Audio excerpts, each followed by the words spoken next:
Energy Broker. Energy Broker tiene una larga trayectoria en el sector hidrocarburos, pues por muchos años hemos asegurado a los principales contratistas de la región marina de Pemex Exploración y Producción.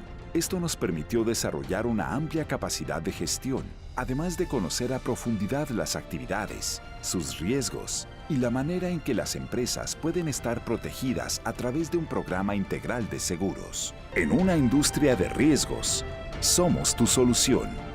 Acércate a nosotros.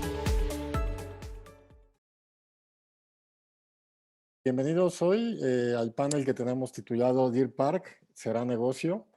Nos acompaña el día de hoy como panelistas Carlos Islas Flores. Ella es experto en trading de energía, optimización en inteligencia de negocios, egresado de Ingeniería Química de la UNAM, con doctorado en Ingeniería Química por el Imperial College of London. Se ha desempeñado como Crude Oil Trading Vice President para PMI Comercio Internacional. Fue responsable en el sector público y privado en temas de análisis de petróleo crudo, comercialización de gas LP y naftas, planeación y optimización de refinación e ingeniería de proyectos. Ha realizado estancias de investigación en el Instituto Mexicano del Petróleo y la Lake University en Pensilvania. Bienvenido, Carlos. Hola, ¿cómo están? Está también hoy con nosotros Camilo Argüelles Name. Camilo es abogado y maestro en Derecho Corporativo por la Universidad Panamericana.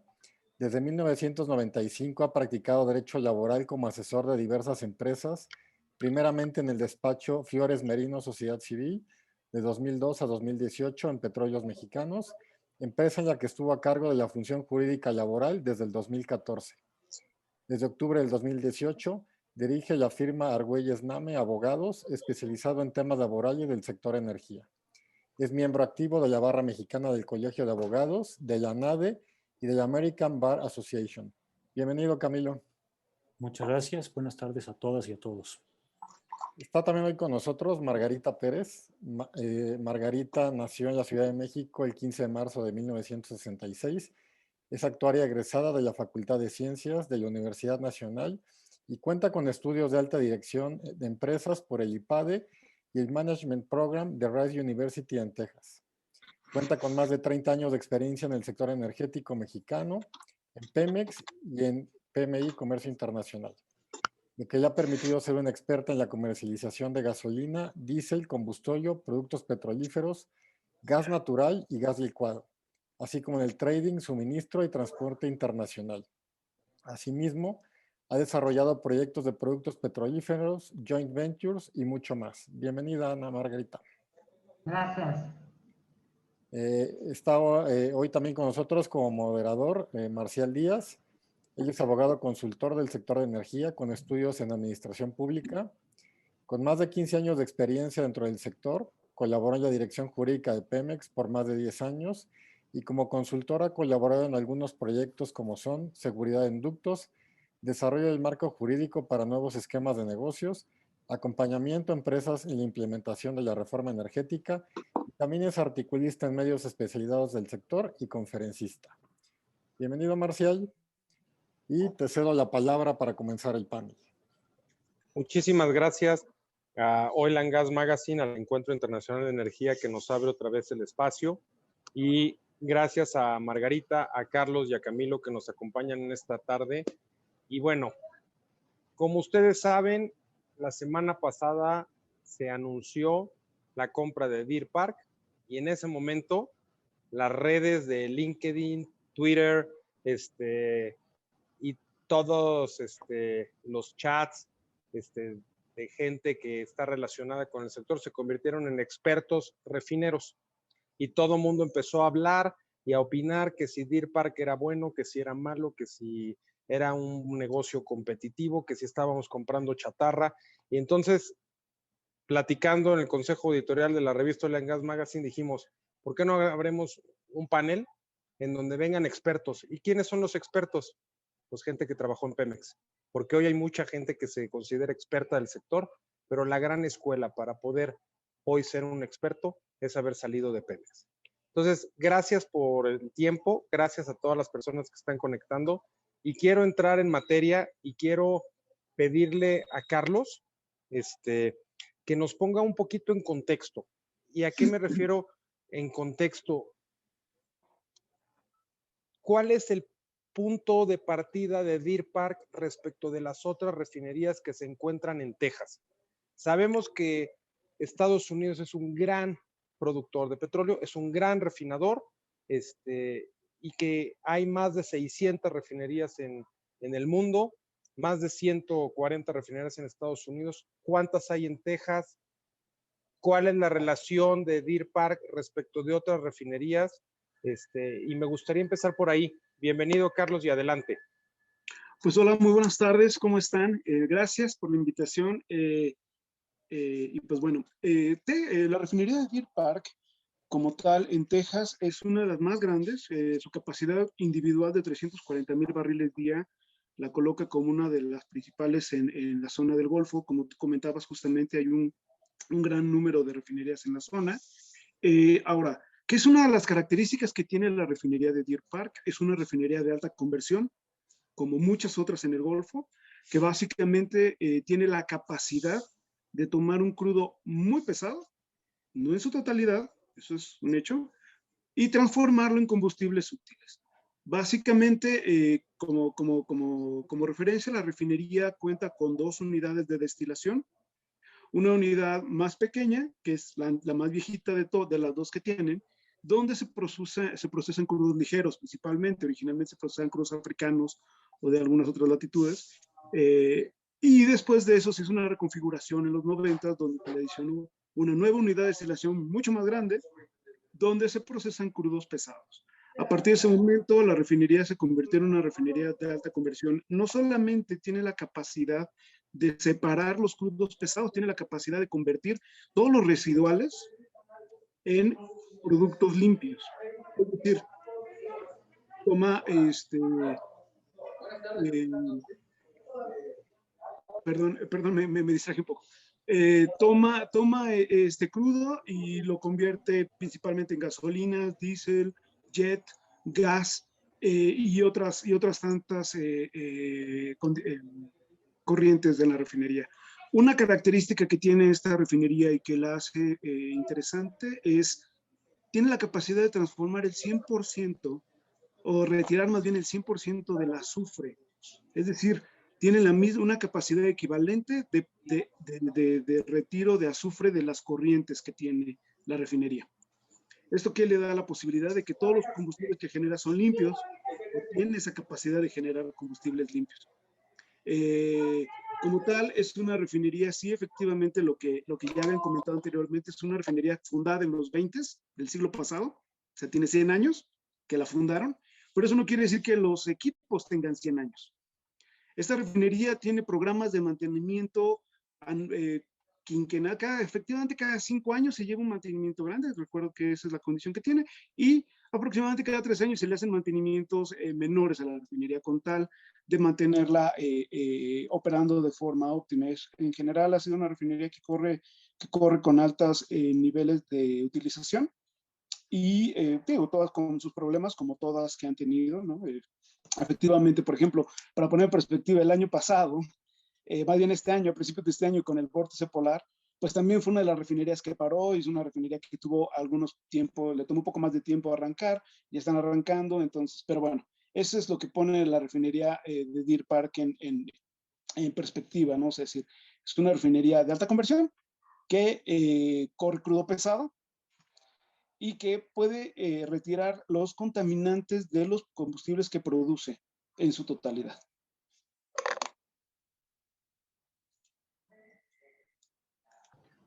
Estás en mute, Marcial. Ya, Carlos, a mí me gustaría preguntarte algo muy puntual. Sí. ¿Por qué esta refinería tiene la capacidad de procesar crudo pesado? Porque es una coinversión con Pemex y Pemex aportaba gran parte de este insumo del crudo pesado y por eso se configuró así la refinería. Durante, ¿qué fue? El final del siglo pasado se llevó a cabo un proceso donde Pemex, teniendo tanto crudo pesado, se llevó a cabo convenios con las refinerías en el Golfo. Ellos hicieron inversiones para poder procesar el crudo, y Pemex o México les decía que tenían el insumo y que ellos lo podrían asegurar. O sea, ellos decían, tú tienes un insumo disponible, cercano, haz las inversiones para que tú puedas obtener, puedas procesar este crudo, ¿no? En las condiciones que el mercado te lo requiera. ¿Eso qué quiere decir? Esta refinería que se adquirió en aquellos años no es la misma que tú puedes ver ahorita. Se le siguieron haciendo inversiones, se le siguieron haciendo adecuaciones, se le metió más capacidad de coquización, se le incluyeron algunas otras unidades como una hydrocracker, que es para darle más flexibilidad a la hora de procesar crudos con alta cantidad de gasóleos de vacío, por ejemplo. Entonces, eso es lo que te digo, o sea, lo que sí, las refinerías en el Golfo lo que tienen es, tenían un insumo disponible, cercano y en cantidades relativamente grandes. Entonces lo que hicieron fue, hicieron inversiones para llevar acá, para poder procesar ese crudo y llevarlo a los combustibles que el mercado requiere. Ok. Y quiero aprovechar contigo y exprimir tu experiencia y tus conocimientos al máximo. Ok, pues eso no son tantos. Esta refinería procesa crudo de origen mexicano y Sí, crudo de otras partes del mundo. sí. Esta refinería, como me estás diciendo a mí y a toda la gente que está conectada, procesa hasta las últimas partículas de azufre que trae el crudo y por lo Tienen la tanto capacidad. no genera combustóleo. Es que hay una diferencia. Lo que pasa es que el azufre viene en todos los componentes que salen de una refinería. Viene en la gasolina, viene en el jet, viene en el diésel. No tanto, también viene en el gas o en algunos otros compuestos. O sea, el combustóleo sí es la parte que concentra la mayor cantidad de azufre, pero no es el único que tiene azufre. ¿Ok? Entonces, cuando te digo que tiene esa capacidad, tiene la capacidad de entregarte gasolinas de menos de 10 partes por millón de azufre, diésel de ultra bajo azufre, jet sin azufre, y la condición del combustóleo en particular tiene una planta muy grande de 82,000 barriles, de capacidad de más de 80,000 barriles día, que es la coquizadora. Esta planta lo que hace es que agarra el residuo más pesado, que es como un chapopote, casi es como el asfalto que le pones a la carretera, y no lo quema, lo calienta hasta que lo convierte, a base de calor intenso, muy intenso, lo convierte en gasolinas, lo convierte en destilados, un poquito de gas, y en una cosa que se llama coque, que es ya como un carbón mineral, ¿no? Entonces, ese es el último proceso donde le extrae todo lo final que se le puede extraer, y esta refinería tiene esa capacidad, ¿no? Entonces, cuando te digo que tiene la capacidad de remover azufre, uno es removerlo en todo el espectro de los combustibles que entrega, desde naftas, gases, gasolinas, queroseno o jet fuel, diésel, y como genera poco combustóleo en general, porque tiene esta gran capacidad de procesamiento de residuales, sí genera combustóleo, genera poco, y bueno, ese combustible efectivamente sí trae algo de azufre, porque sí tienen plantas que remueven el azufre de estas corrientes residuales, pero pues son un poco más complicadas esas de removerlo, ¿no? Ok, muy bien. Pues muy interesante esta primera participación tuya, Carlos. Y ahora quiero preguntarle a Margarita. A ver, Margarita, tú con tu experiencia, tu paso por PMI, ¿cuál fue la relación que tenía PMI con Deer Park? ¿Era una relación igual que con los otros suministradores de combustibles para PMI o un trato especial por tener esta coinversión con la refinería? Y bienvenida. Gracias por la oportunidad y por la invitación. Yo creo que es un tema, como bien dices, que se ha dado y que ha saltado mucho a los medios y es importante que sepamos. Yo, afortunadamente, en el 90, yo cuando entré a trabajar a PMI, tuve la maravillosa oportunidad de ser el equipo que negoció con Shell este joint venture. Entonces me fui el equipo que estuvimos en Houston negociando y viendo no solamente la opción, como bien menciona Carlos, que Pemex en el momento en el que se da este negocio tenía una capacidad de producción del crudo maya que veníamos con Cantarell. Entonces la expectativa era que íbamos a tener mucho crudo maya para vender y colocar en el mercado internacional, mucho crudo mayo de exportación. Entonces, por eso se idearon este tipo de asociaciones. Entonces, como dijo Carlos, y como mencionó Carlos, en los 90, cuando Pemex llega e invierte en la refinería, entonces el joint venture que se hace es para que la refinería invirtiera y tuviera capacidad de proceso diseñada especialmente para el crudo mayo.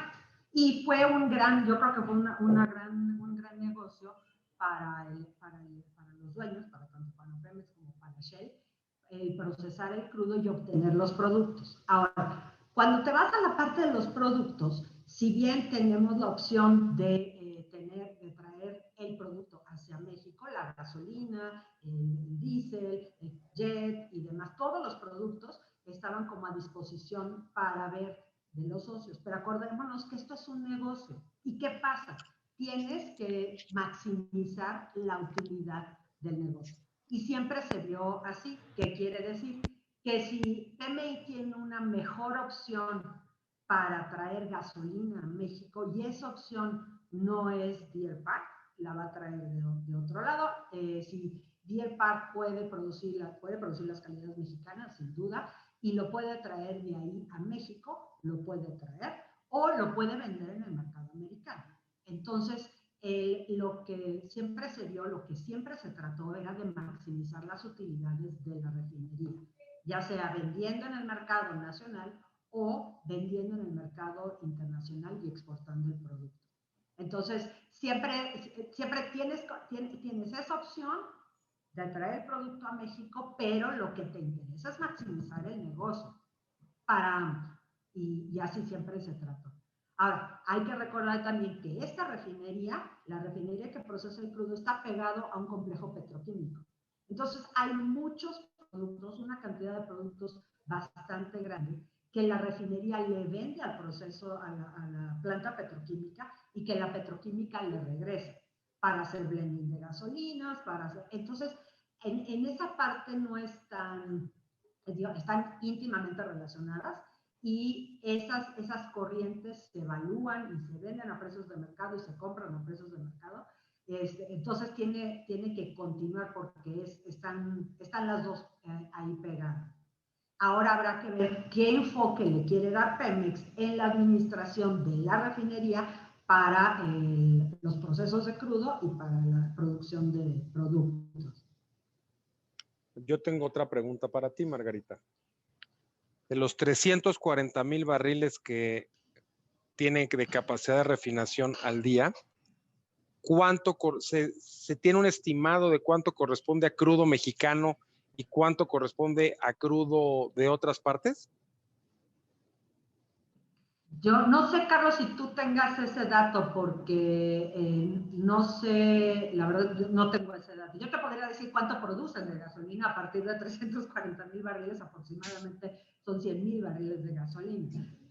Pero hay que ver, dentro de esos 100,000 barriles de gasolina que puede producir Deer Park, hay que ver qué calidad son las que necesitamos aquí en México. Exacto. Y otra pregunta que te hago, porque tú mencionaste lo de la planta de petroquímica contigua que tiene a la refinería, que es más reciente que la refinería. Fue unas décadas posterior a la refinería, se creó esta planta y es un gran negocio también, y esa unidad de negocio no se está desprendiendo Shell de ella. Entonces, Pemex o Deer Park tendrá el compromiso de seguirle suministrando y cumplir con estos contratos de suministro multianual. ¿Qué tanto conlleva para la operación de la refinería una complejidad de tener a un socio comercial, pero que ya no son de la misma, del mismo ente? Sí, de la misma compañía. Mira, yo creo que es muy sencillo, porque tienes fórmulas de transferencia y tienes precios de transferencia entre una unidad de negocios y la otra. Entonces, siempre que sigan operando utilizando precios de mercado, yo no le vería problema. El chiste es que se maximice, porque tú tampoco puedes decir, mañana cierro la cortina y ya no le voy a vender a esta otra, a la petroquímica, a la planta petroquímica. Eso no, o sea, no se puede hacer, es una simbiosis la que existe ahí. Entonces, siempre cuando ambos estén maximizando su producción total, siempre va a poder seguir, digamos, existiendo esta simbiosis entre la refinería y la planta petroquímica. Ok, pues muy bien, muchísimas gracias por esta primera intervención.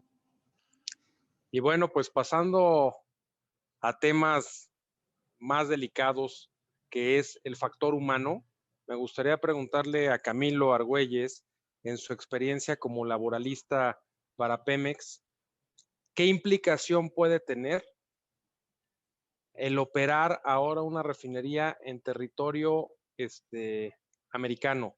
El contrato colectivo de los trabajadores contempla que pudiera haber una sección sindical en la refinería de Houston o cómo operaría esto, o tendrían que ser contratados eminentemente por la empresa americana y no tienen que ver nada con el contrato colectivo que rige en la República Mexicana. Bienvenido, Camilo, y adelante. Gracias, Marcial. Bueno, pues es un gran tema y es un tema recientemente incorporado a la opinión pública por la sorpresiva y, a mi modo de ver, inesperada y contraria al discurso noticia de que ahora, y voy a usar la palabra somos, porque aunque nosotros no somos los dueños, así nos lo hacen ver como mexicanos, ¿no? Entonces, una noticia totalmente inesperada, contraria al discurso, y el discurso político en México y seguramente en todos o casi todos los países del mundo suele estar muy cercano a la política laboral, particularmente en temas colectivos que involucran a sindicatos. Lo hemos visto con toda claridad recientemente en la muy difícil negociación de lo que antes se llamaba NAFTA y ahora se llama USMCA, ¿no? Que tiene un capítulo laboral que implica el resultado en normativo de una resistencia muy fuerte que hubo de sindicatos estadounidenses y canadienses para bloquear la migración de empresas, ojo, no empresas petroleras, porque allí no hay esa resistencia, más bien parecería que hay un beneplácito de Canadá y Estados Unidos hacia México, sino de empresas pues, maquiladoras en general, y el discurso político en esos países es que gracias a los tratados de libre comercio, las empresas se van y se llevan la inversión, y en Estados Unidos y en Canadá, y es un discurso casi universal, se pierden empleos y esos empleos se crean en países maquiladores, ¿no?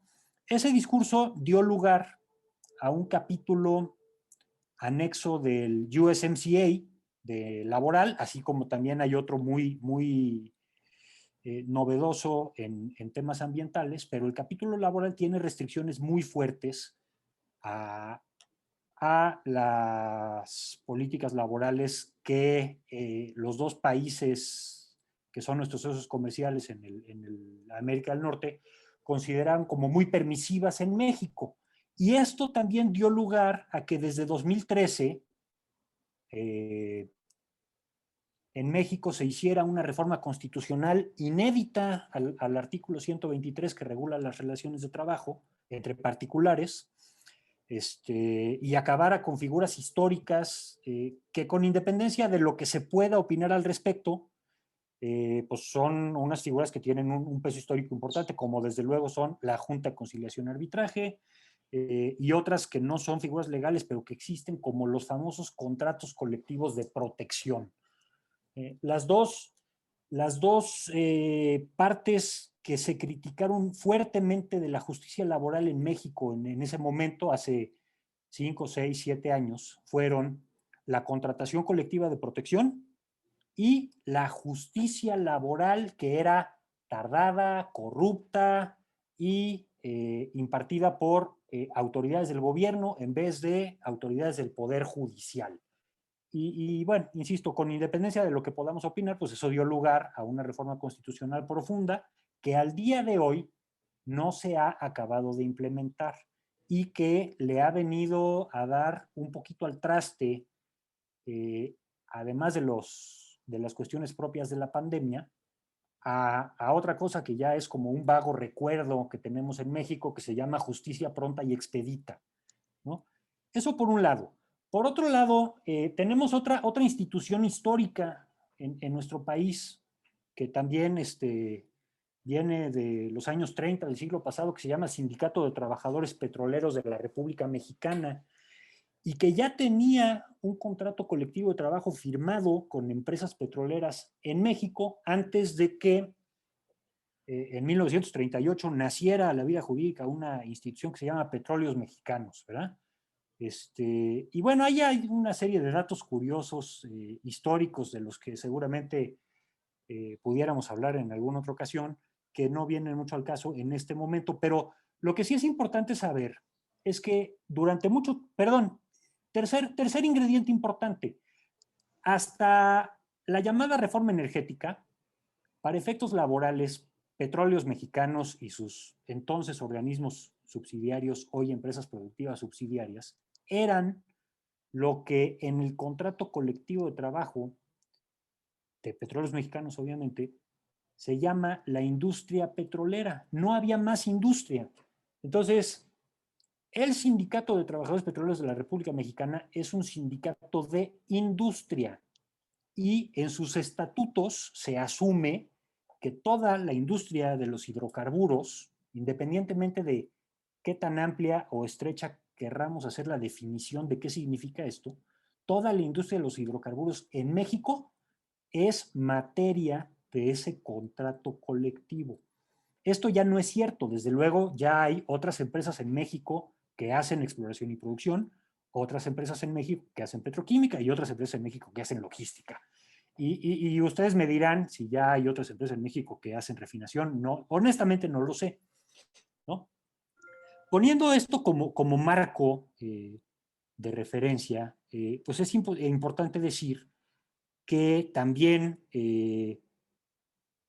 la reforma energética, como se le bautizó, que en realidad es una serie de reformas a la Constitución, a leyes y a reglamentos y la creación de instituciones y luego la reducción o extinción de instituciones y la derogación jurídica o de hecho de varias de estas normas, y por eso algunos despachos aquí dignamente representados están promoviendo amparos, ¿verdad?, en contra de algunos de los efectos de estas últimas disposiciones. Esta reforma se inicia, más bien, digamos, se consolida durante el gobierno del presidente Enrique Peña Nieto, y al inicio del gobierno del presidente López Obrador, pues la opinión generalizada era que vendría un efecto pendular, ¿no? Y así se transmitía, incluso si todos ustedes han visto la nomenclatura y los oficios actualmente de todas las empresas de las empresas del Grupo Petróleos Mexicanos y de las instituciones energéticas, el lema actual es por el rescate de la soberanía energética. Perdón, yo no sé qué significa la soberanía energética, pero puedo intuir que invertir en una refinería fuera de el territorio nacional, pues es contrario, al menos a la idea, ¿no? Y eso nos lleva a tratar de responder la pregunta de este webinar. ¿Será negocio? Digamos, yo me voy a anticipar y voy a dar mi opinión. Creo que no, pero ese no es el tema que me preguntaste, Marcial.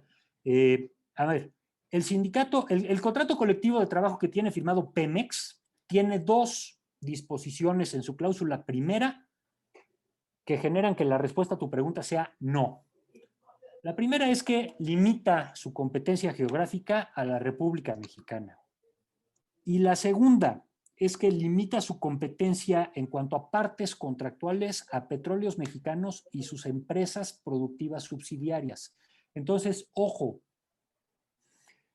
las empresas filiales como, bueno, PMI es una empresa filial, o sea, PMI Comercio Internacional México SADCB, que es una empresa filial, pero el PMI que tiene otro apellido, ustedes me podrán decir qué significa, pero que es una empresa constituida en en Estados Unidos, apostaría que en Delaware, pero no lo sé o no lo recuerdo, también es una empresa filial de Petróleos Mexicanos o de alguna de sus empresas productivas subsidiarias. ¿Y por qué es esto? Nos lo dice el Estatuto Orgánico de Petróleos Mexicanos y nos lo dicen diversas normas y desde luego es la interpretación de la Ley General de Sociedades Mercantiles que al fin y al cabo define qué es una empresa filial en general y es cualquier sociedad o entidad que de manera directa o indirecta en México o en el extranjero sea controlada por Petróleos Mexicanos o alguna de sus empresas productivas subsidiarias, que eso también estaría implícito en el directa o indirectamente. ¿Verdad? Ahora, para acabar con esta pregunta que ya me excedí y ya quise responder cosas que no me preguntaste, Marcial, quiero dejarles algunos datos que tomé en la página de Petróleos Mexicanos, pemex.com. Está interesante, de los estados financieros consolidados y el informe del auditor independiente. En los estados financieros consolidados de 2020 de Petróleos Mexicanos, hacen referencia a una empresa que se llama Deer Park Refining Limited Partnership, del cual Petróleos Mexicanos o el grupo Pemex, porque no hay información específica sobre cuál de las empresas de Petróleos Mexicanos sea el dueño, pero es el dueño era hasta al menos el 31 de diciembre de 2020, dueño del 49.99% de las acciones, ¿no? Y nada más para terminar y abonar un poquito a la apuesta de si será negocio o no será negocio, la inversión ampliada de nuestro país en esta empresa, leo sobre participación en los resultados de negocio conjuntos asociados y otras a los años 2018, 2019 y 2020 de esta empresa que se llama Deer Park Refining Limited Partnership. Son cifras en miles de pesos, entonces le ponemos 3 ceros más, ¿no? En el 2018 hubo una utilidad de 872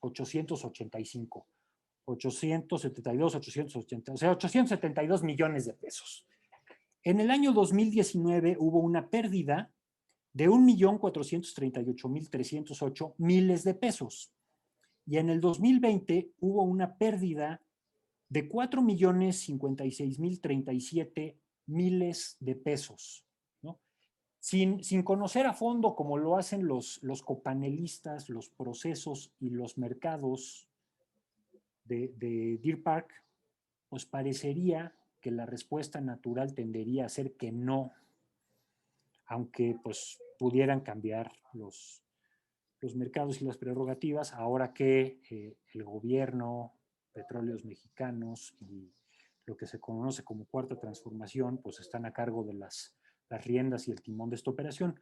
Yo personalmente me inclino desafortunadamente a pensar que no. Espero estar equivocado porque pues es dinero de todos los mexicanos, ¿verdad?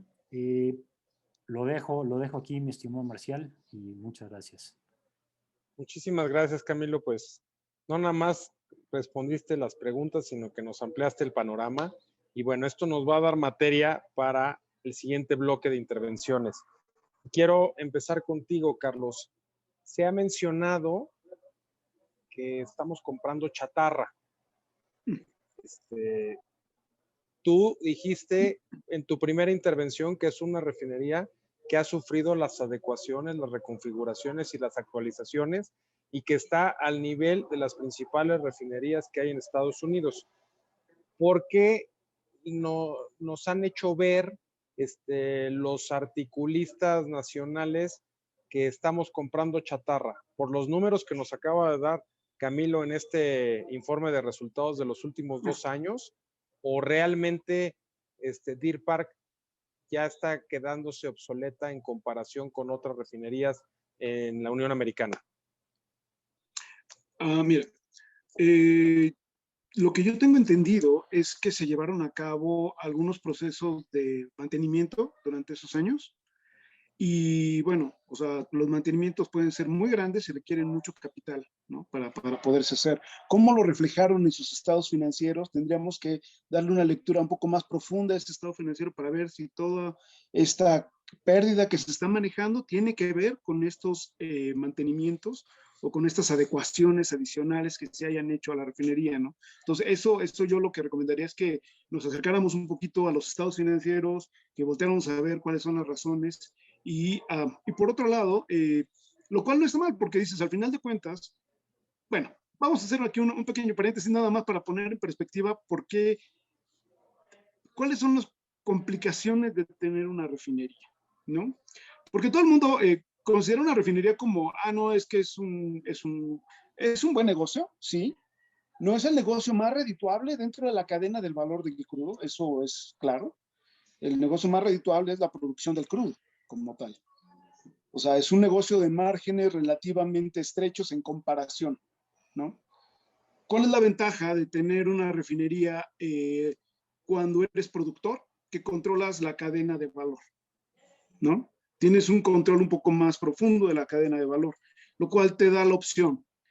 Cuando hay márgenes o cuando el precio del crudo cae, porque, pongamos un ejemplo, hubo un huracán y se cerró toda la refinación del Golfo y no hay dónde aventar el crudo. O sea, el crudo se sigue produciendo, no puedes parar la producción.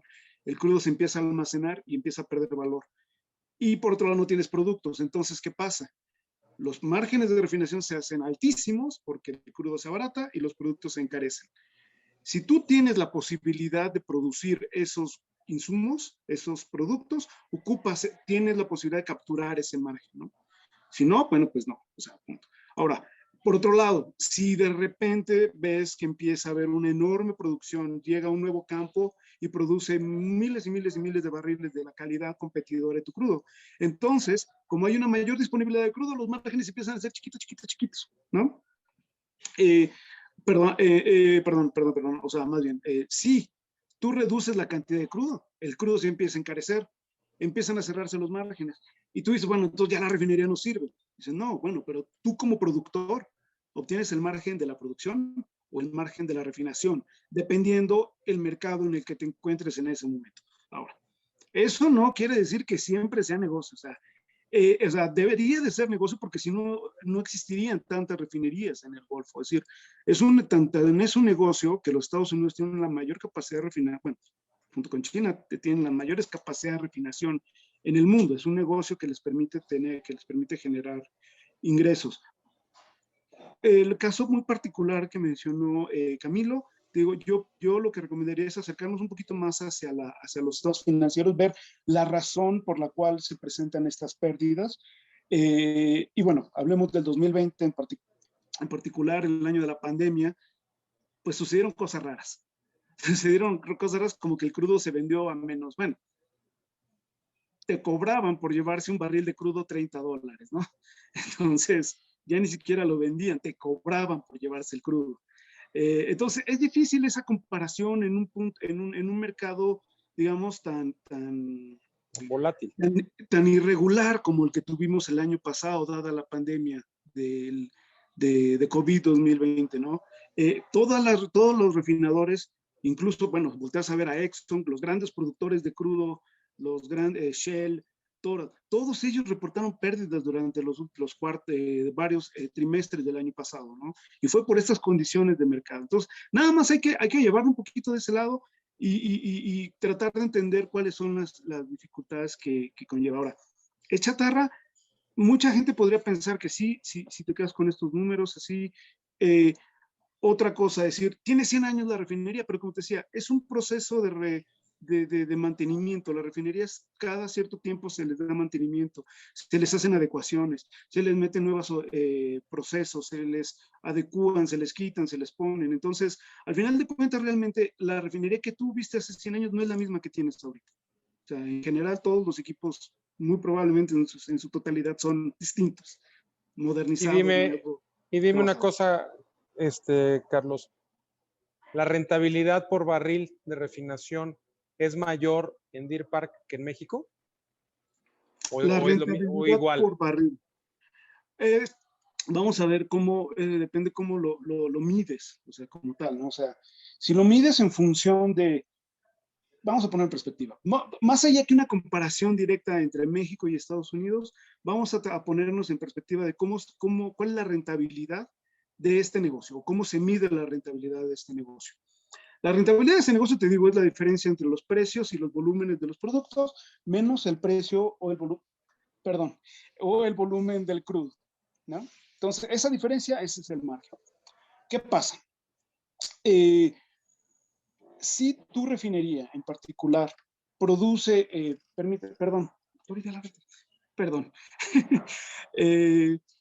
si tu refinería produce petrolíferos de bajo precio, como podría ser el caso del combustible que habíamos comentado hace rato, ¿qué es lo que pasa? Tu crudo tiene un precio aquí, tu gasolina tiene un precio aquí, tu diésel tiene un precio aquí, tu jet tiene un precio aquí, el combustible lo tiene aquí. De cuánto combustible produces te baja ese diferencial. Entonces, si yo te digo, las refinerías en el Golfo producen en promedio 1.4% de combustóleo cuando procesan un crudo equivalente a nuestro istmo, más o menos, un crudo medio en general, no global, y produce nada más 1.4%, eso te pone en perspectiva por qué las diferencias en cuanto a los rendimientos financieros de un sistema y otro. Tú estás produciendo un producto que el mercado en este momento no estás valorando tanto como lo valoraba hace 40 años. Hace 40 años la mayor parte de la electricidad se producía en México utilizando combustóleo, ¿no? Y por eso se tenían estas características y estas formas. El mercado ha cambiado, el mercado requiere nuevas adecuaciones de las refinerías y reducciones de los contaminantes. Entonces eso ha hecho que esto se desbalancee un poquito, ¿no? Entonces sí, las refinerías del Golfo son más, tienen mayor, perdón, las refinerías del Golfo tienen mejores márgenes de refinación, sí. ¿Por qué? Porque tienen la capacidad de utilizar crudos más baratos y producir combustibles de mayor calidad y de mayor precio. Ok, muchísimas. Regreso contigo, Margarita. ¿Qué pasa con los contratos que ya tiene una refinería por la naturaleza de su negocio para suministrar el combustible que refinó y toda la gama de productos? ¿Los va a respetar esta nueva administración o se van a finiquitar los contratos de manera anticipada y ahora todo para poder crear este balance energético del que se habla, todo lo que se produce en Deer Park se va a ir hacia México?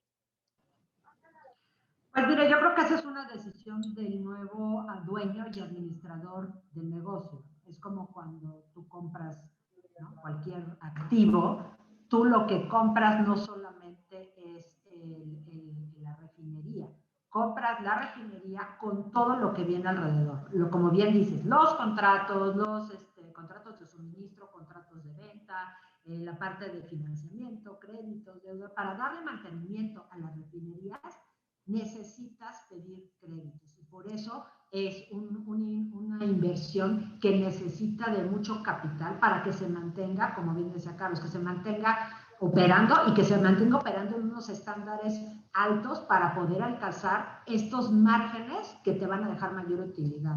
El diferencial entre una refinería sencilla y una refinería con alta capacidad de proceso puede llegar a ser de 5, 10 dólares por barril. Entonces, Deer Park tiene la capacidad de generar estos márgenes.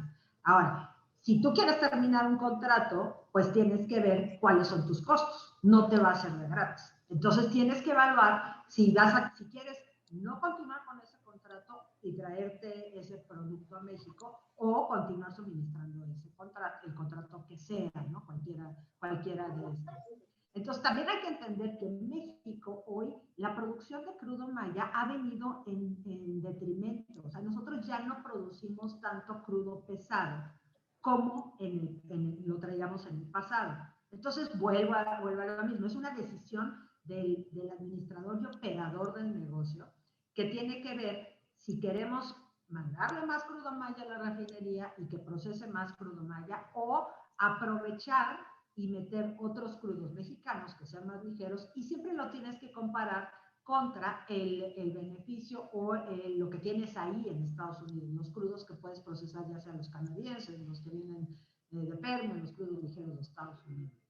Entonces, yo creo que siempre es una decisión, para mí siempre es una decisión de negocio, y si tú quieres que Deer Park sea rentable, pues lo tienes que ver como negocio, ¿no? A Camilo, yo te recomendaría, Camilo, que veas los resultados de Pemex, pero no nos vayamos nada más a 3 años.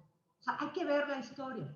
2000, 2001, 2002. O sea, yo te puedo apostar que durante más de 10 años, Deer Park le trajo dividendos a Pemex. Pero lo que pasa es que eso no lo vemos, no lo concientizamos y nada más vemos cuando todas las refinerías perdieron, que fue el año pasado. O sea, no hubo refinerías, incluso hubo refinerías que cerraron completamente, otras que se vendieron y demás. O sea, ¿cuántos negocios de refinación vimos que fue en completo desastre por la pandemia? Entonces, realmente yo sí me iría un poquito más hacia la historia para decir si es negocio o no es negocio. Pero, por supuesto, una cosa es la historia y otra cosa es cómo quieras administrar el negocio de hoy en adelante.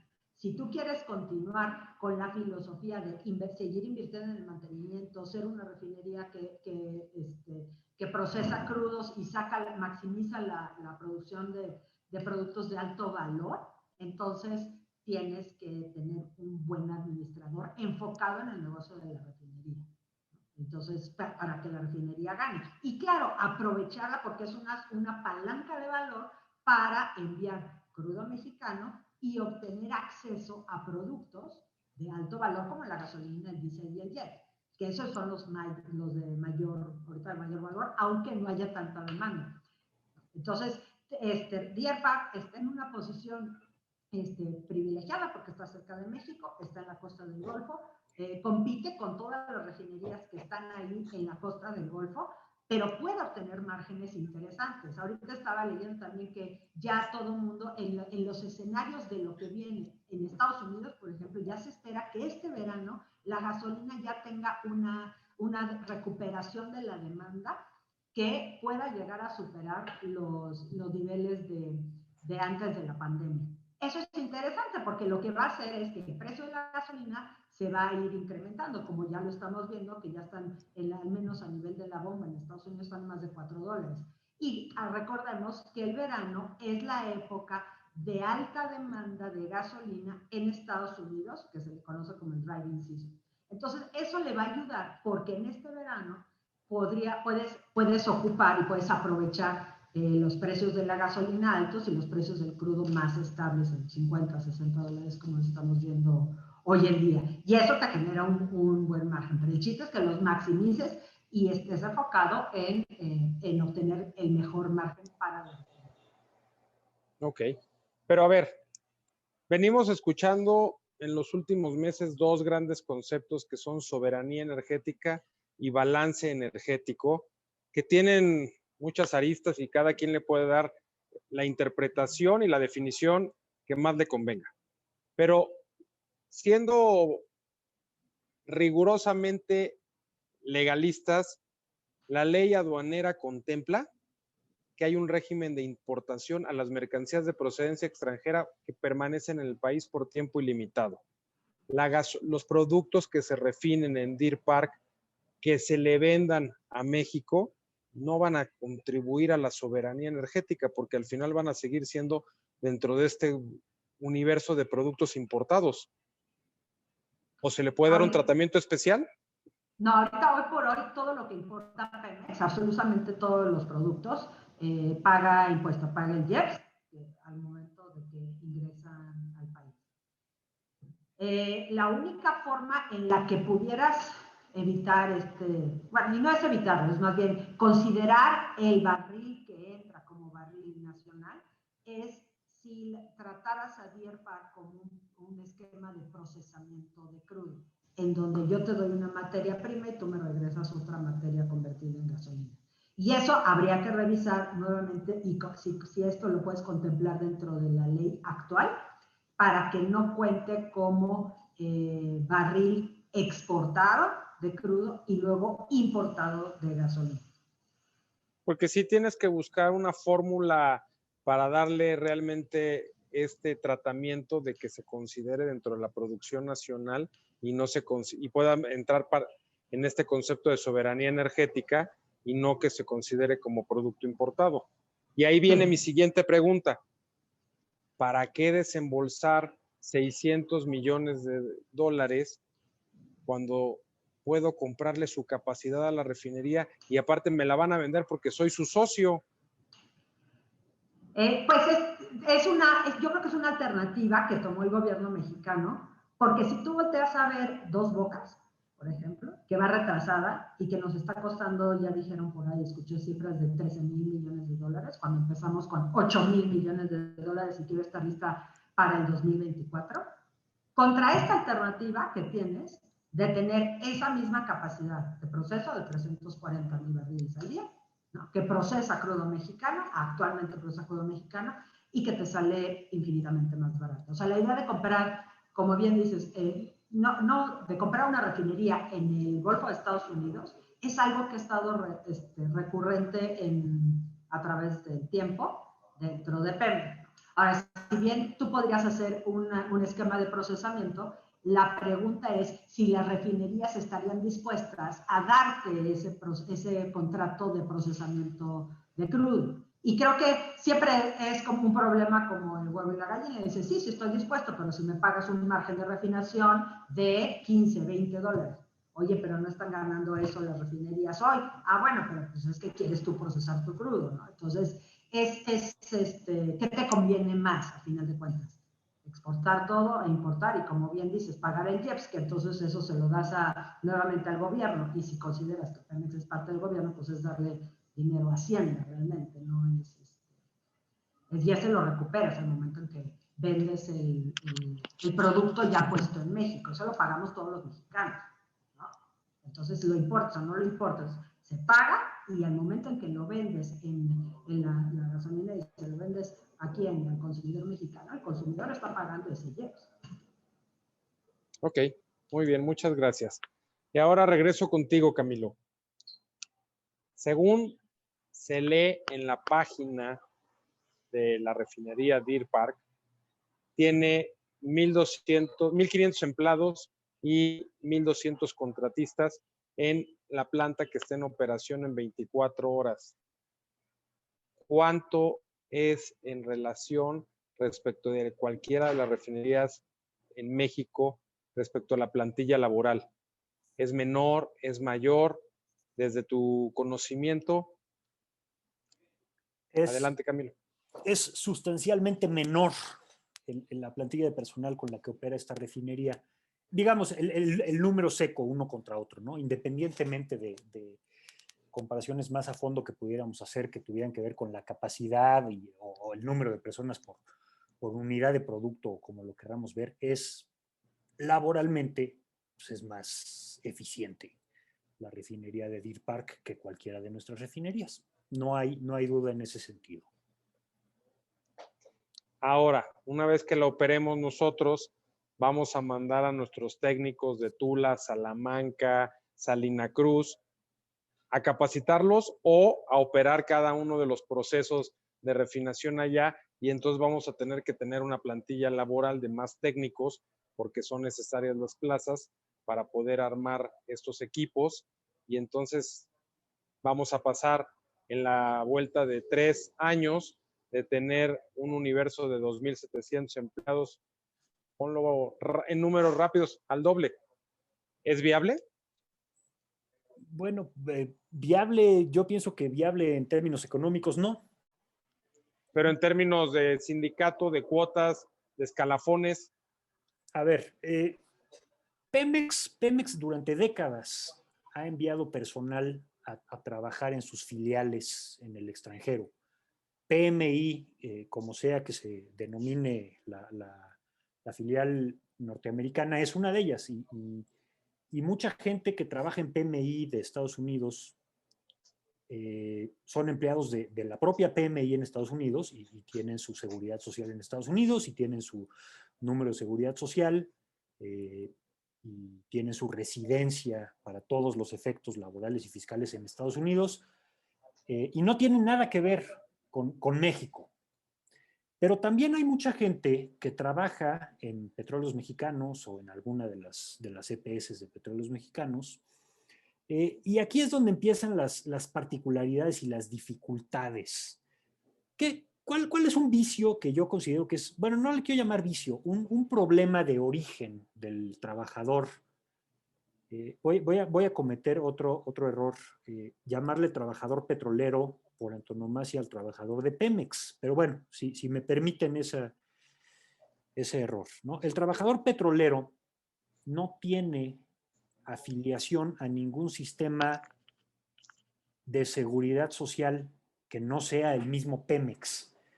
Y suele nada más conocer el servicio médico de Pemex y suele nada más pensar que algún día se va a jubilar de Pemex.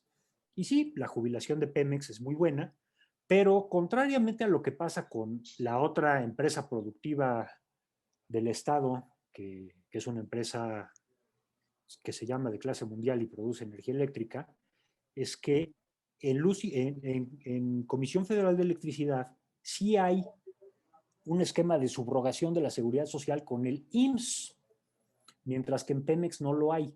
Claro, además, en CFE también hay un esquema propio de jubilación, y entonces los trabajadores electricistas tienen su cotización por semanas durante años laborados o décadas laborados en el IMSS.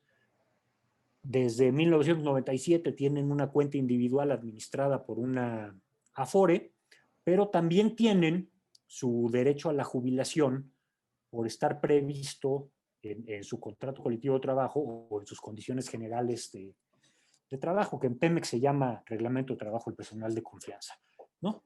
Entonces, esta cuestión de origen, todavía cuando a mí me tocaba intentar resolver para Pemex este tipo de problemas, antes del inicio del gobierno actual, generaba dificultades importantes para que se pudiera comisionar a trabajadores de Pemex en México para que trabajaran o se fueran a capacitar, porque eran los dos esquemas usuales, y entiendo que siguen siendo los dos esquemas que más o menos funcionan, a empresas del grupo en el extranjero. Y digamos, en la última etapa del gobierno anterior, lo que estaba de moda, perdón si me permiten utilizar eso, era irse a capacitar a Trión, ¿no?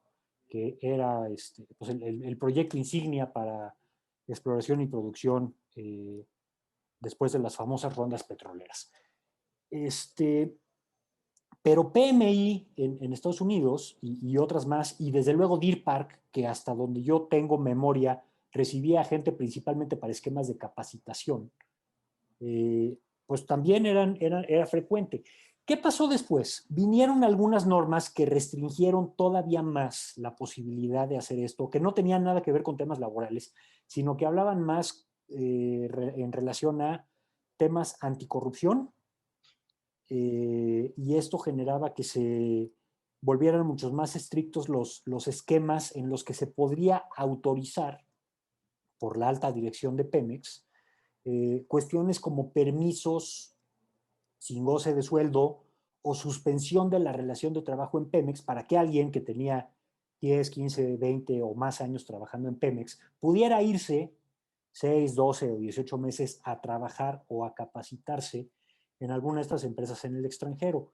Y no nada más son empresas que operan en el sur de Texas, o sea, hay una aseguradora que opera en Europa, hay varios grupos que andan regados por todo el mundo, ¿no?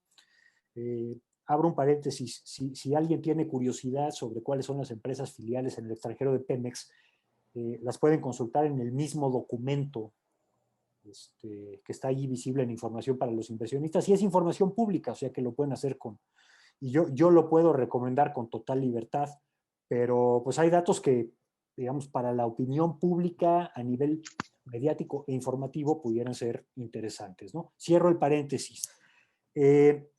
Al final del gobierno del presidente Peña Nieto se volvió muy difícil para Pemex mandar a capacitación o a trabajar a empleados comisionados o a empleados a capacitarse, por este tipo de cuestiones. Yo no sé al día de hoy, honestamente no lo sé, cómo lo sigan haciendo en PMI en Estados Unidos y en Deer Park antes de la adquisición del 100% de las acciones por parte del grupo Pemex. Lo que sí me parece, y esto es una cuestión obvia para cualquier persona, es que si compraste o compramos una refinería, pues las posiciones estratégicas deberán de ser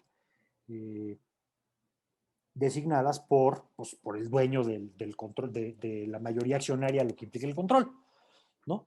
Y pues se pudieran facilitar los esquemas para que haya más empleados en el nivel directivo y en el nivel técnico operativo, ¿no? Yo no pienso que sea viable y tampoco pienso que sea la intención, pero esto es nada más lo que yo creo,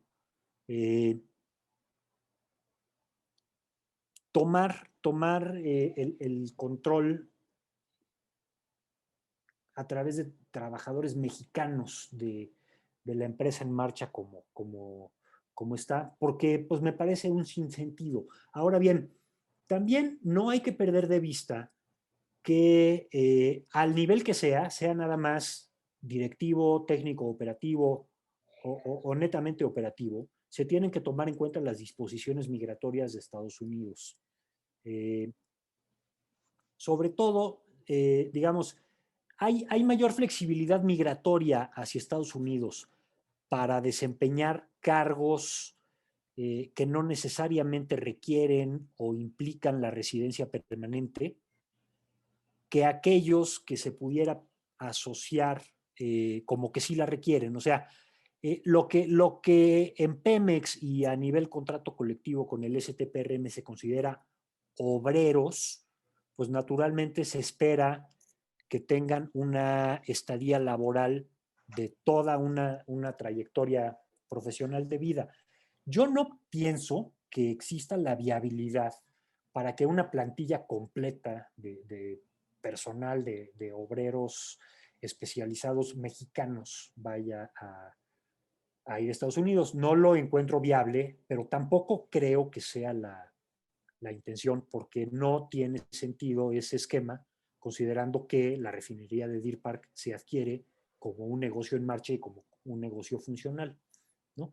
Pero, pues sí, pienso yo que a los dos niveles superiores deberá de haber un mayor número de personas designadas por Petróleos Mexicanos que podrían ser o no empleados directivos de las mismas empresas del grupo, ¿no? Creo que será muy interesante poner atención a quiénes son las personas que puedan integrar los nuevos cargos en el Consejo de Administración de Deer Park y todas estas cuestiones y los nuevos cargos operativos de alto nivel. Pero más allá de eso, pues creo que no es que vayamos a recuperar, si me permiten utilizar un término que me voy a inventar en este momento, la soberanía laboral de las operaciones de Pemex en el extranjero, ¿no? Y por último, en relación a lo que decía Margarita sobre los estados financieros, desde luego que sí, y también tomé nota de lo que bien dice Carlos. El año pasado fue increíblemente atípico por la pandemia. Pero quiero decirles una cuestión que no habla de las refinerías o específicamente de Deer Park, ni de ninguna actividad en específico de Pemex, sino de los resultados consolidados y está en el informe de los auditores independientes que viene anexo.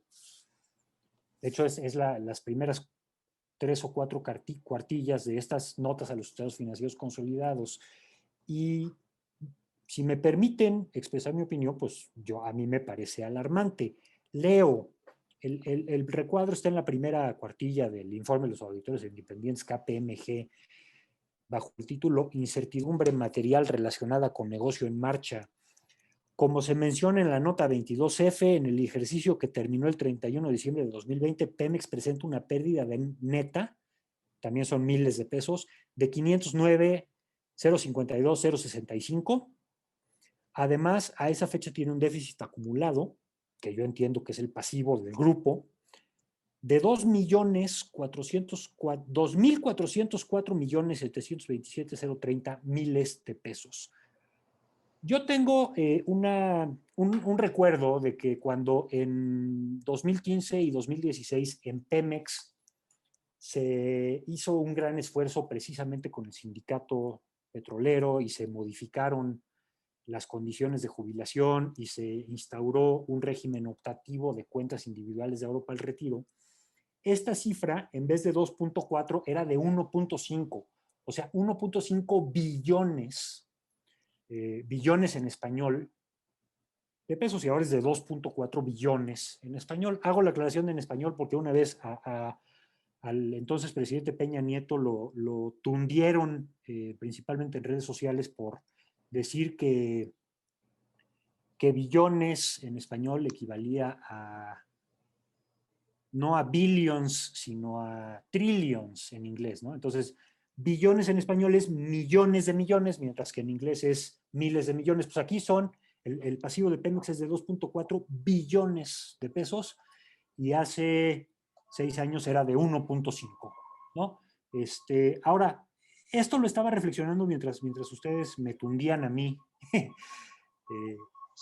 por mi comentario anterior, en virtud de una reflexión que he hecho desde que me puse a estudiar respecto a este tema. Cuando antes de la reforma energética de Peña Nieto ya había habido un cambio radical en la anterior ley orgánica de petróleos mexicanos y a la primera ley de petróleos mexicanos, ¿no? Ahorita estamos con la segunda ley de petróleos mexicanos, que es la ley de la reforma energética de Peña Nieto, que al día de hoy pues se interpreta, en mi opinión, de una forma no homogénea. Pero en la ley orgánica de petróleos mexicanos, que si no mal recuerdo estuvo vigente hasta 2002, 2010, por ahí, se hablaba de que el objeto de la empresa, digamos de Pemex, era principalmente garantizar que hubiera energéticos disponibles en el país, ¿no? O sea, no era un objeto claramente identificable como una cuestión de negocio, no se hablaba de utilidad, ¿no? En la primera ley de petróleos mexicanos, ya este objeto social de Pemex como empresa cambia de ser si no me recuerdo, en aquel momento era compartido, era tanto proveer de hidrocarburos a México como de generar riqueza. Y en la ley actual, ley de petróleos mexicanos vigente al día de hoy, que es producto de la reforma energética del presidente Peña Nieto, pero que está vigente al día de hoy, se habla ya nada más de generar utilidades, ¿no? Yo creo, pero esta es mi opinión personalísima, que la adquisición por parte del grupo Pemex de la totalidad de la refinería de Deer Park tiene más que ver con proveer de combustible en un momento en donde el discurso del actual gobierno tal vez no esté funcionando como se preveía y que tiene que ver con la idea de soberanía energética, pero que la idea de soberanía energética el gobierno actual lo entiende más bien como de quiero vender mi gasolina en México y que no haya competencia de otras, pues de otros jugadores en el mercado, para no llamarle otras marcas, ¿no? Entonces, esta reflexión la traigo a colación porque pues, a mi modo de ver, digo, ojalá que sí la adquisición de Deer Park sea negocio, pero no es necesariamente el objetivo que se persigue. El objetivo es tener gasolina y poder presentar como que la gasolina es producto de nuestro crudo, que es un crudo pesado y que ya compramos la maquinita para refinarlo y que es la misma gasolina que vendemos aquí en México. Mi opinión personal y con esto termino. Gracias. Muchísimas gracias, Camilo. Voy a entrar a una ronda, 2 preguntas. Les voy a hacer la misma pregunta a cada uno de ustedes y les pido que no nos extendamos mucho para poder acabar en tiempo esta sesión. Y empiezo contigo, Carlos. ¿Qué es la huella de carbono? ¿Y por qué? ¿Y por qué Shell se está deshaciendo de este activo? ¿Por qué está haciendo qué, perdón? Se está deshaciendo de este activo. Oh, ok. No, bueno, la huella de carbono básicamente es la cantidad de emisiones contaminantes que genere cualquier actividad. Una persona tiene una huella de carbón por vivir y por consumir y por comer y por lo que tú quieras. Entonces, esa es como se define la huella de carbón. La cantidad de emisiones, principalmente CO2, pero también se manejan otras cosas como metano y algunos otros contaminantes, pero principalmente sería CO2. Entonces, eso es huella de carbón, ¿no? Ahora, ¿por qué en este momento le pudo hacer sentido a Shell, la propuesta del gobierno mexicano de comprar la refinería? Efectivamente, hay un cambio en las condiciones actuales mundiales sobre las emisiones contaminantes. Estados Unidos regresó al Protocolo de París. El presidente Biden acaba de decir aumentar incluso el límite que van a reducir en sus emisiones para el 2030 alrededor de 50%, cuando el anterior que había propuesto el presidente Obama era de 26%. Estamos hablando de la economía más grande del mundo, ¿no? Ese es el tamaño de lo que están intentando hacer con esto. ¿Y cómo lo logras? Es reduciendo tus emisiones, ¿no? Las emisiones que creas tú al momento de extraer el crudo, de transportarlo, de procesarlo, de transportar los productos y de quemar los productos para producir energía, ¿no? O sea, todas esas son las huellas que se tienen que reducir. ¿Cuál es la intención mundial? Que para 2050 llegar a, o intentar llegar a una condición que le llaman Net Zero Emissions, que son emisiones cero de contaminantes, que es cualquier cantidad o cualquier cantidad de dióxido de carbono que tú produzcas y que emitas a la atmósfera, es la misma que le vas a retirar a la atmósfera. ¿Cómo? Como tú quieras, ¿no? Hay tecnologías para absorción de CO2 del aire y eso ya después vas y lo metes en cavernas y lo que quieras, pero básicamente lo tienes que quitar del aire. Y la intención es reducir el calentamiento global. Se tiene considerado que al nivel actual de utilización y de emisión, en los próximos 40 años va a haber un calentamiento de 2.1 grados centígrados, lo cual ya hace muy inviable la vida, ¿no? Se empieza a ver muchos problemas en el clima, y muchos problemas pues básicamente el clima. Entonces, la intención es reducir ese aumento en la temperatura ya como tal, y de ahí viene la posibilidad de decir, Shell dice, bueno, yo como empresa que quiero cumplir con estos estándares y quiero adelantarme un poquito antes de que esto se vuelva un requerimiento absoluto por parte del gobierno donde yo esté, que ya empiezan a hacer todos, incluso China ya también se proclamó en ese sentido, por diciendo que para 2060 también van a ser un país con cero emisiones. Una forma de hacerlo es decir, pues mira, yo me deshago de toda esta cadena, me deshago de y de aquí en adelante ya no es mi huella de carbón, es la huella de carbón de alguien más, ¿no? Entonces, y yo además de eso voy a empezar a producir otro tipo de energía. O sea, yo no me voy a salir de las condiciones de energía, voy a producir otro tipo de energía. Están tratando de adelantar estos cambios que se están dando. Entonces, yo creo que en ese sentido le pudo parecer correcta la venta a Shell de estas unidades, más allá de si es o no un negocio per se actualmente, pero dicen a lo mejor, yo ya tengo un compromiso de reducir estas emisiones y una forma es deshacerme de este tipo de unidades, ¿no? Y de hecho, en sus estados lo que están diciendo es que van a quedarse con 6, ¿no? De todas las que tenían. Muy bien, Carlos, muchas gracias. Margarita. Pues mira, yo creo que la parte de la huella de carbono... No, tengo otra pregunta para ti. Otra pregunta. No, ya, Carlos lo explicó muy bien. Sí. Entonces, quiero hacerte otra pregunta. ¿Qué riesgo existe de que en una década el gobierno de los Estados Unidos nos pida desinstalar esta refinería para poder cumplir con sus compromisos de cambio climático y de cero emisiones? ¿Existe?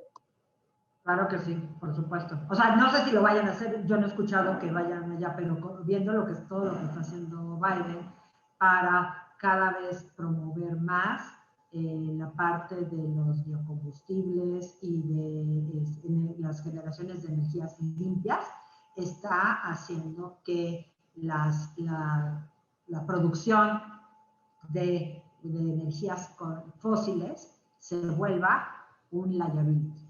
Y eso, en algún momento, no sé si son 10, 20 o 30 años, puede generar un liability para México, ¿no? Para el dueño, ¿no? Por eso también todas las compañías, grandes compañías petroleras, en su plan de negocios al 2050, todas están yéndose hacia energías limpias, le están apostando hacia energías limpias. Los mismos fondos de inversión están dando prioridad, tasas preferenciales hacia proyectos de energías limpias y están rezagándose en los proyectos de energías fósiles. Entonces, este cambio ya estamos, o sea, el cambio a las energías limpias ya estamos ahí. Nosotros, o sea, todavía hay para seguir produciendo, eso sin duda. Y vamos a tenerlo algunos años. Pero también la otra cosa que hay que pensar es el liability que vamos a tener en Estados Unidos con una refinería y qué va a pasar. Algún día va a tener un costo. Ok, muchas gracias. Camilo, ¿qué pasa con la situación de los trabajadores, de los 1,200? Porque los contratistas al final les puedes continuar el contrato porque así te conviene a los intereses de Deer Park, pero los trabajadores de planta de Deer Park, ¿los vamos a heredar? ¿Los va a liquidar Shell? ¿O cuál sería el rumbo que podría tomar para ellos? Sí, claro. Bueno, ya que asumimos que ya que estamos hablando de que nosotros, los mexicanos, somos los dueños del negocio, vamos a pasar esa. Sí, ya no los vamos a heredar, los heredamos, ¿no? O sea, Okay. Cuando se adquiere el control de una sociedad mercantil a través de una compra de acciones, adquieres todos los activos y todos los pasivos en la proporción accionaria que tengas. Entonces, si tienes el 100% de las acciones, pues tienes el 100% de los activos, el 100% de los pasivos, ¿no? Llamarle a los trabajadores pasivos, pues suena feo, pero para efectos jurídicos y contables, pues implican un pasivo. Ahora, voy a hablar otra vez de comparar a los trabajadores petroleros mexicanos con trabajadores en el extranjero. Aquí en Pemex, el pasivo laboral en proporción con los otros pasivos o con cualquier otro indicador de la empresa es abrumador. Eso no necesariamente va a pasar en Deer Park, porque pues, en Deer Park seguramente los trabajadores están afiliados a un fondo de retiro que ellos hayan seleccionado, parecido a un régimen de ahorro en cuentas individuales mexicano, y seguramente tienen un servicio médico en el que Deer Park paga alguna cuota y ellos pagan otra cuota y que también pueden seleccionar con más libertad de lo que ocurre aquí en México, ¿no? Entonces, sí, digamos, los trabajadores y los pasivos que esas relaciones de trabajo implican ya son parte de, ¿cómo decía? Pemex es patrimonio de los mexicanos, pues ya son parte del patrimonio de los mexicanos, ¿no? Desde el día que se cerró la operación. Yo no tengo claridad respecto de los términos jurídicos en los que se haya cerrado la operación. He estado buscando alguna información y no es abundante. Tampoco sé cuál fue el vehículo por el cual se haya adquirido, o sea, quién es el dueño de las acciones de esta empresa que se llama Deer Park Refining Limited Partnership. No lo sé, pero pues, para efectos prácticos el que ejerce el control es Petróleos Mexicanos, ¿no? Entonces, pues esos pasivos seguramente ya vendrán reflejados en el documento que podamos ver a partir de enero del próximo año en la columnita a la que yo hice referencia para ver, no se van a ver individualizados, pero pues, sí, ya son pasivos de Pemex y ya la administración y la política laboral ya depende al día de hoy de Pemex, ¿no? Y lo mismo pasa con los litigios y lo mismo pasa con todo tipo de contratos que haya respecto del core business y respecto de cualquier otra cosa, ¿no? Ok, Que tendrá muchas gracias. para efecto de los abogados de Pemex, pues algunas implicaciones muy interesantes. Claro. Bueno, voy a entrar. Dos últimas preguntas. Las respuestas son puntuales. No pueden ser extensas. Y empiezo contigo, Carlos. Deer Park es negocio actualmente como modelo de refinación. Yo creo que sí. Si lo haces correctamente, sí. Okay. Actualmente, hoy, con los números que presentas, sí es negocio. Sí. Ok. Margarita. Sí, yo sí creo. También que es de negocio. Ok. Camilo. No lo sé. Ciertamente habríamos de definir cuáles son los parámetros de la pregunta, ¿no? Pero si tú piensas que alguien tenía 600 millones de dólares y quieres saber cuánto le va a devolver esa inversión, pues tendrías que distinguir si es a nivel grupo Pemex, a nivel país, por ingresos que no necesariamente sean a través de esa empresa. Por ejemplo, Margarita citaba los ingresos fiscales por la importación, ¿no? Honestamente no lo sé, no me atrevería a decir, ni remotamente soy experto en esos temas. Me parece, esta es nada más una opinión, que es mejor negocio que lo que se ha invertido y aparentemente se va a seguir invirtiendo en otra refinería que se está construyendo en Tabasco, ¿no? Y yo con eso me quedo. Ok. Mi última pregunta. Con el costo que tiene Deer Park, que es una refinería caminando, con una capacidad instalada de 340,000 barriles y que le está costando al erario público más o menos 1,000 millones de pesos porque está comprando en 600 los fierros y le están dando otros 400 millones de insumos que va a procesar, que a la vuelta de los meses va a recuperar ese dinero porque es producto que está ahí. ¿Valdría la pena cambiarle la vocación a Dos Bocas y en vez de hacer una refinería, hacer la terminal más grande de Pemex de los últimos 30 años? Y empiezo contigo, Carlos. Mira, ahora voy a retomar la respuesta que nos dio Camila hace un rato, que me pareció muy correcto también, es, no lo sé, porque, te digo, una refinería te da muchas opciones de negocio, pero una refinería es muy complejo, es un negocio muy complicado, es un negocio que requiere muchísima atención. Entonces, en este momento, si tú no tienes la capacidad de darle esa atención y de llevarlo en esas condiciones, realmente el margen no es tan amplio como para que te permita muchas libertades, ¿no? Entonces, se tendría que poner a competir las dos opciones, ¿no? Y de forma realista, es decir, cómo va a operar, quién lo va a operar, cuáles son los márgenes que se van a tener y entonces ya se pueden considerar las opciones. Que tener una terminal grande tampoco es una mala opción, por cierto. Okay. Margarita. La pregunta sería yo te haría es, ¿para qué quieres una terminal extremadamente grande en Dos Bocas? O sea, yo la verdad es que sí creo que empezar una refinería hoy, tomar la decisión de hacer una refinería desde cero hoy, no creo que sea una decisión adecuada por el costo, que es muy alto, y que realmente te vas a tardar 10 años en que esté ya lista y perfecta, y suponiendo, ojalá, en el mejor de los casos, que solo nos gastamos los 8,000 millones de dólares o los 13,000 que ya hablamos, y cuánto te va a regresar, cuánto tiempo va a vivir ese negocio, porque las energías renovables ya están ahorita. Ok, muy bien. Camilo. Pues yo no construiría nada en Dos Bocas. Partamos de allí. O sea, honestamente, en Dos Bocas ya hay una terminal marítima funcional, ¿no?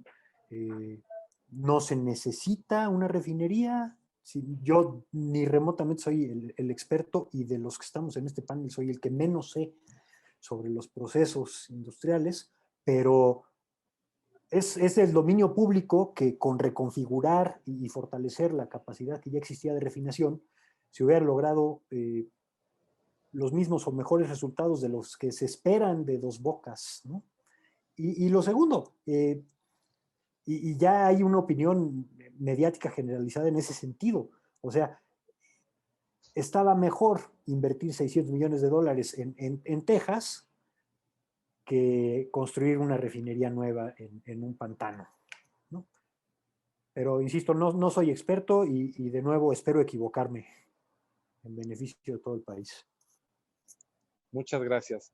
Pues yo les quiero agradecer a Carlos, a Camilo, a Margarita, a Gabriel y a Oil and Gas Magazine que nos abrieron el espacio. Creo que es un panel muy rico que da materia para algo muy técnico y la verdad es que aquí haber tenido a Carlos y a Margarita que son expertos, ex PMI, nos dieron un panorama muy general y muy puntual sobre lo que pasa de tener una nueva instalación en el sistema de refinación de México, por llamarlo que está integrado, aunque esté en territorio tejano. Y gracias, Camilo, por darnos esta lectura jurídico-laboral. Recuerdo que cuando ingresaste a Pemex te dijeron que tenías que aprender el derecho petrolero y tú les dijiste, pues es el derecho laboral, ¿no? Así lo dijiste con el término de trabajador petrolero, pues es el término de cualquier trabajador. Nada más que a la industria le gusta siempre ponerle un mote en particular. Yo no sé si alguno de ustedes quiera participar. 30 segundos para conclusiones y con esto cerramos y le cedo el micrófono a Gabriel. Y empiezo contigo, Carlos. Pues en conclusiones, creo que yo me voy a hablar de la parte completamente técnica, o sea, lo que se tiene que hacer es un análisis muy correcto sobre cuáles son las opciones que tiene esta refinería, y se tiene que ver como un negocio, o sea, si no es un negocio, creo que realmente entonces se parte de una condición complicada, ¿no? Y un negocio duro, un negocio complicado, un negocio que requiere muchísimo trabajo para márgenes no tan grandes. Se tiene que ver de forma integral y, bueno, esperemos que sea un buen negocio para el gobierno. Gracias, Carlos. Margarita. Yo también, como conclusiones, coincido con Carlos. Espero realmente que sea un buen negocio y se tiene que ver con un buen negocio y que le ayude a México a dejar esa dependencia de gasolinas importadas de otros refinadores sin obtener parte del margen de refinación. Pero se tiene que administrar como un negocio en marcha. Camilo.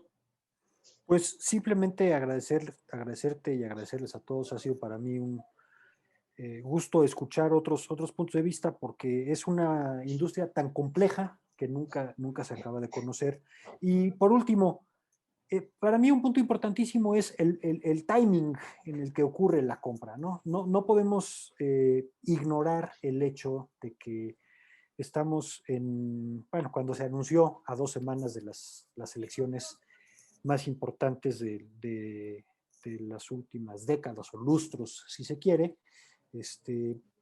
Y bueno, nada más decir que a mí me llama mucho la atención ese punto y que tal vez en otras condiciones políticas del país esta decisión no se hubiera tomado. Yo me quedo con esa sensación. Gracias a todos. Muchas gracias. Pues muchísimas gracias a todos. Llegamos al tiempo límite del webinar. Muchísimas gracias a Carlos, a Marcial, a Camilo y a Margarita por el tiempo. Muchísimas gracias a la gente que estuvo con nosotros en el panel. Recordarles que una vez que se termine va a estar disponible en el canal de YouTube y en la página de la revista para que puedan ver la repetición.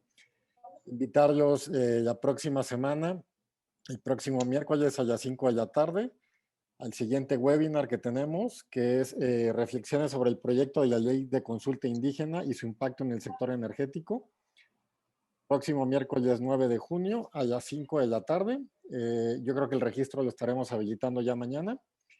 Y pues espero verlos a todos por allá, ¿no? Muchísimas gracias y que tengan una excelente tarde.